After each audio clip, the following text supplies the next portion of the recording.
Ka'bah? Kenapa kamu harus ke Mekah sana untuk mencari Tuhan?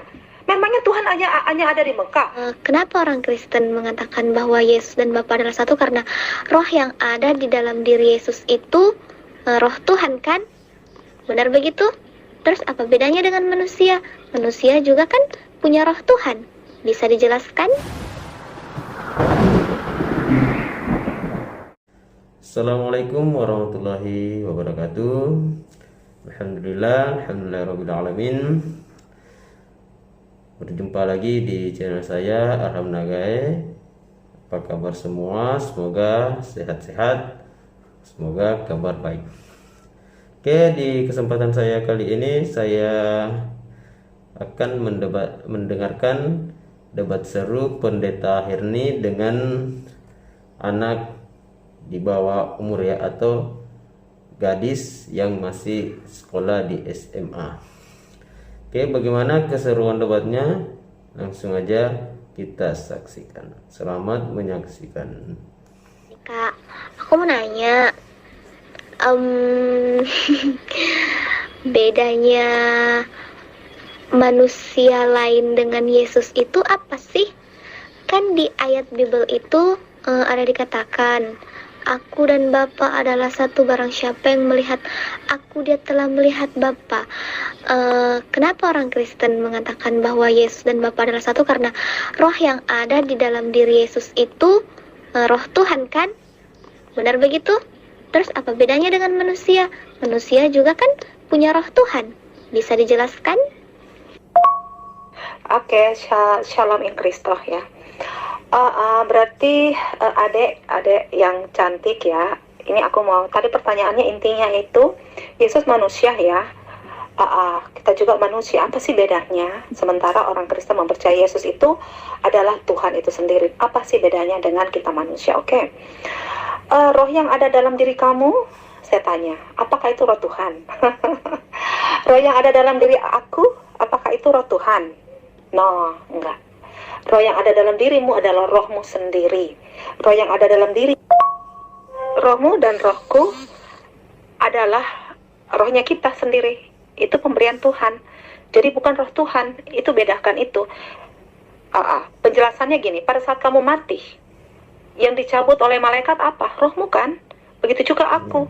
Tubuhmu hancur, rohmu tetap ada, menunggu untuk pengadilan.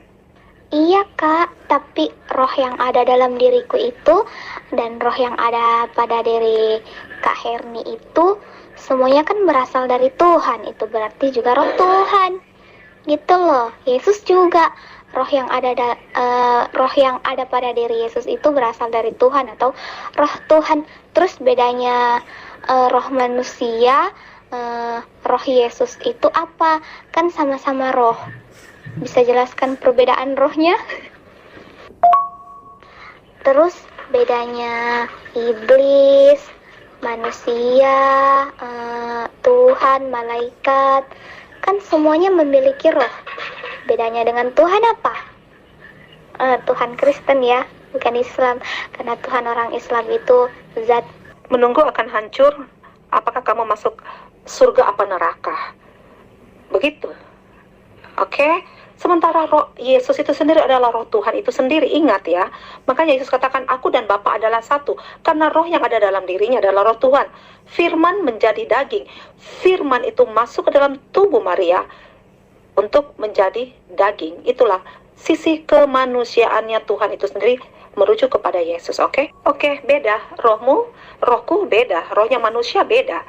Iya, terus bedanya roh manusia, malaikat, setan iblis dengan Tuhan itu apa? Kan sama-sama roh. Coba ya, kamu melakukan dosa kan? Aku juga melakukan dosa. Aku orang yang berdosa, Yesus bukan orang yang berdosa, oke? Iya, letak perbedaannya itu di mana? Yang aku tahu tuh sama-sama roh, tapi aku nggak tahu perbedaannya. Roh manusia itu bedanya dengan roh Tuhan itu kayak mana? Roh manusia, roh malaikat, roh iblis, roh Tuhan itu bedanya di mana? Kamu berdosa kan? Kamu butuh pengampunan kan? Kamu ada pilihan hidup kamu masuk neraka atau tidak? Itulah rohmu. Kalau Yesus bukan orang berdosa, terus kenapa orang Kristen sampai hatinya mengutuk Yesus di tiang salib? Itu kata Bible Anda ya.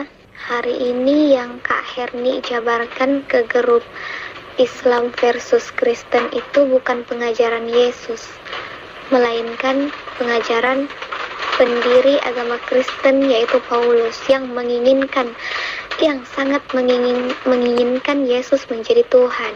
Pada saat Yesus lahir ya, malaikat bernyanyi, hari ini telah lahir bagimu yaitu Kristus Tuhan di kota Daud. Loh, bukan Yudas yang mengatakan itu.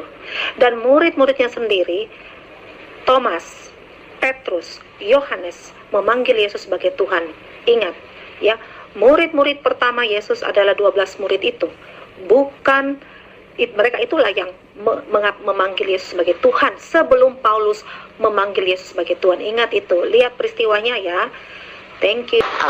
Maaf Kak Herni, sebelum Kak Herni mengomentari itu bahwa Islam katanya menyembah batu, ada nggak dalilnya di dalam Al-Quran, hadis tentang apa Islam itu menyembah Ka'bah atau batu, atau batu hitam itu dapat menghapus dosa? Ketika Kak Herni memberikan suatu bukti dalil, itu harus jelas ya. Justru itu, karena itu tidak ada dalam Quranmu kok kan. Justru itu, di dalam Quranmu nggak ada itu pergi naik haji, kenapa kalian lakukan? Justru itu, nggak ada aturan sunat dalam kitabmu, kenapa kalian lakukan sunat? Ini yang tidak logik, ini yang nggak masuk akal. Kenapa kalian harus bernaik haji? Kenapa kalian harus mengitari Ka'bah selama 7 kali? Kenapa kalian harus mencium batu? Ada nggak aturannya? Ada nggak perintah dari Tuhan untuk melakukan itu? Nggak ada kan? Kenapa kalian lakukan? Karena kalian lebih mendengar Muhammad daripada Tuhan itu sendiri. Nah, ini yang nggak logik. Thank you. Ya, biar saya jelaskan sekali lagi ya Kak Herni tentang Hajar Aswad itu disembah atau tidak. Menurut umat Islam, keyakinan umat Islam itu, kami tidak pernah sujud menyembah Hajar Aswad, batu Ka'bah, tetapi kami sujud menyembah Allah Subhanahu wa Ta'ala mengarah kiblat yang telah diperintahkan oleh Tuhan, gitu loh. Tapi karena memang orang Kristen hobinya debat tanpa dalil, semaunya aja berkata apa yang ada di kepalanya semuanya dikeluarkan. Jadi ya saya maklum itu. Terus saya mau bertanya lagi soal cara beribadah orang Kristen itu yang jingkrak-jingkrak di gereja itu. Adakah Yesus mengajarkan cara beribadah seperti itu? Sedangkan Yesus mengajarkan itu sujud menyembah, bukan jingkrak-jingkrak, gitu loh. Ada dalilnya di dalam Al-Quran. Bahkan haji itu rukun iman yang kelima. Kak Erni tidak punya hak menanyakan tentang haji ke Ka'bah Hajar Aswad. Kak Erni juga tidak punya hak mengatakan bahwa kami itu sujud menyembah Ka'bah, karena tidak ada satupun orang Islam yang mengatakan bahwa kami itu sujud menyembah Ka'bah. Yang ada, kami sujud menyembah Allah mengarah kiblat seperti apa yang diperintahkan Tuhan kami, gitu loh. Terus sunat itu ada di dalam Al-Quran juga ayatnya. Nah, sekarang saya mau balik bertanya lagi. Kan ceritanya Yesus sunat, kenapa orang Kristen tidak sunat? Terus Yesus kan tidak pernah mengajarkan cara beribadah itu jingkrak-jingkrak. Siapa yang mengajarkan itu? Yesus mengajarkan cara beribadah itu sujud, gitu loh. Oke, kalau kamu bilang kamu nggak menyembah batu hitam, kalau kamu mengatakan kamu nggak menyembah Ka'bah, kenapa kalian harus ke sana? Kenapa kalian harus ke Mekah? Untuk apa ke sana? Memangnya di Indonesia nggak ada Tuhan? Ingat loh, Tuhan itu omnipresent, omnipotent. Tuhan itu nggak dibatasi ruang dan waktu. Tuhan itu tidak dibatasi apapun. Tuhan itu roh adanya. Di mana aja kita berdoa, Tuhan hadir di situ. Kenapa kamu harus ke Ka'bah? Kenapa kamu harus ke Mekah sana untuk mencari Tuhan? Memangnya Tuhan hanya ada di Mekah? Berarti yang kamu pergi ke sana itu ilah-ilah Mekah yang kamu datangin untuk disembah. Oke? Bedakan itu. Pakai logik. Oke, aku senang ya kalau kita bicara masalah logik. Itu yang aku paling suka. Thank you. Iya, benar Kak Herni. Tuhan itu tidak terbatas oleh ruang dan waktu. Kami ke Mekah itu untuk menunaikan haji, rukun iman yang kelima. Seperti yang terdapat dalam Quran Surah Al-Baqarah ayat 196. Di situ sangat terang benderang seperti yang sudah saya jelaskan tadi. Bahwa kami itu ke sana untuk menunaikan rukun iman yang kelima, yaitu haji, seperti yang diperintahkan oleh Allah Subhanahu wa Ta'ala. Coba Kak Herni, kayaknya Kak Herni nggak paham Al-Quran deh, makanya komentarnya ini ngawur gitu. Sekarang aku mau tanya, bicara logik ya. Aku senang kalau kita bicara logik. Sekarang aku mau bicara logik. Apakah semua orang Saudi di sana, semua penduduk Saudi Arabia ya, yang tinggal di Saudi di sana, yang tinggal di Mekah, yang tinggal di Madinah, apakah semua itu haji? Aku mau tanya kamu. Oke? Apakah semua itu haji? Karena untuk menjadi haji harus ke sana kan? Apakah itu semua mereka haji? Apakah semua penduduk Saudi Arabia memakai predikat haji and hajah? Silakan dijawab ya. Mana saya tahu? Saya aja nggak pernah ke Arab. Saya aja belum pernah naik haji. Mana saya tahu penduduk Arab itu yang beragama Islam itu sudah mendapatkan predikat hajah dan haji. Intinya jika kita mau menunaikan rukun iman yang kelima, kita harus haji gitu. Itu perintah Tuhan, perintah Allah di dalam pengajaran Islam. Nah, sekarang saya mau balik tanya nih Kak. Kak Erni harus jawab ya. Ada nggak Yesus mengajarkan cara beribadah itu jingkrak-jingkrak, nyanyi-nyanyi, tepuk tangan, dan sebagainya, seperti apa yang dilakukan orang Kristen? Nah, Yesus sunat. Terus kenapa orang Kristen tidak sunat? Gitu loh. Banyak sekali loh pengajaran Yesus. Orang Kristen itu gimana ya, berlawanan dengan ajaran Yesus. Maksudnya orang Kristen itu pembangkang dari ajaran Yesus. Bacain, jangan cuma bilang ayatnya, bacain ayatnya supaya aku dengar ya. Apa isi Al-Baqarah itu yang mengarah kepada rukun kelima Islam itu? Bacain ya supaya aku dengar. Itu pertama. Kedua, saya tanya, dalam menunaikan ibadah haji yang kelima, apa yang kalian lakukan? Itu yang kedua. Yang ketiga, apakah semua orang Arab Saudi yang Muslim di sana itu melakukan itu? Otomatis ya, mereka harus jadi haji semua dong di sana. Karena itu harus melakukan rukun yang kelima dong. Itu ketentuan ya, kalau kamu bilang sesuai dengan Al-Baqarah. Harus orang-orang Saudi melakukan itu semua. Dan apakah itu mereka semua haji?